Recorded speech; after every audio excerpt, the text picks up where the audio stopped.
Camus फकीर महर ना थानी काथों जो से ठिकरा ठे भर बैठो मुबारकपुर ऐं ठिकरा ठे हिते ना थाणन जो गोठा फकीर हा ता जो ॾिठल काबू फकीर के छट धणी रहमतुल्लाह अलैह हुकुम ॾिनो त पीसे पागारे फरमायस तू वञ तरीक़त जो उस्ताद वञी तू नात कान फकीर लियाकत अली चाचड़ वठ काबू फकीर ऐलान करे चयो जमायत में तसे मां के छट धणी जो हुकुम आहे मां जो उस्ताद आहे लियाकत जॾहिं जॾहिं त तव्हां पीर साहब पागारे जा मुरीद बि कोन आहियो मां मुरीद न आहियां सिक में मां गुलाम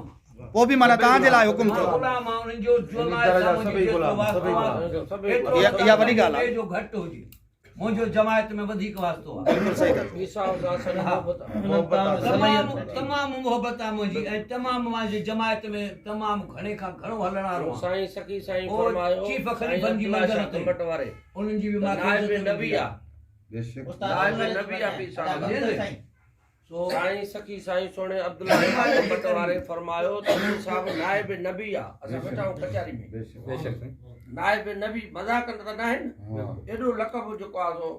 महबूबनि जो मिलियल आहे फरमायो कमट वारे साईं जी उन में हा में तस्वीर बि सिर्फ़ साईं हा सिर्फ़ साईं इहे लफ़्ज़ चया असां पाण मौजूदु आहिनि कननि सां ॿुधो आहे त ही मलाइक गवाह आहिनि साईं जन इहो फरमायो साईं सखी अब्दुल्ला शाह सोने मिस्किन परवारे त पीर साहब जेको आहे उहो नाइब नबी आहे सुभान अल्लाह सुभान अल्लाह